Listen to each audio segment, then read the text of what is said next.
तो hello guys, back to another video. आज हम कर रहे हैं पार्थोर चैलेंज। चलो। अरे रोष्टी भाई, आप कहाँ जा रहे हो मुझे छोड़ के? अरे मेरे पीछे आ जा तू। दे तो मैं इतना प्रो हूँ। मैं ही जीतूंगा आज। नहीं, मैं जीतूंगा। इतने बार बोला मैं हूँ प्रो और तुम है नूब। देखते ठीक है, लगा चैलेंज। हमारे रंगी बिरंगी सीढ़ी है, उस पे हम चलते हैं। और ये क्या है?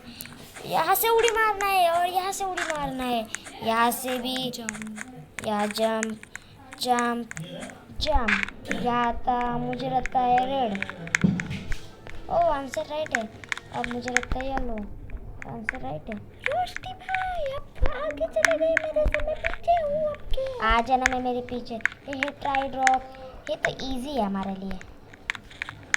देख सकते हो 1 घंटे में पार तो पढ़ने वाला था मैं अभी।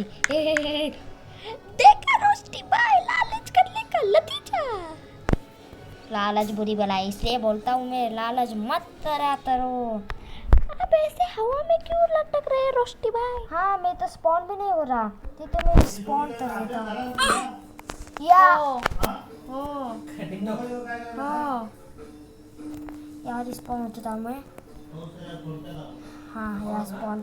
अब मुझे जैकपॉट मिलना था ना। अच्छा हाँ हाँ, ऐसे हो गया। फिर से ऐसा। ठीक है, बाय गाइस। फिर इसका नेक्स्ट पार्ट राउंड में, इसलिए एक तो लाइक तो बनता ही है। Bye bye.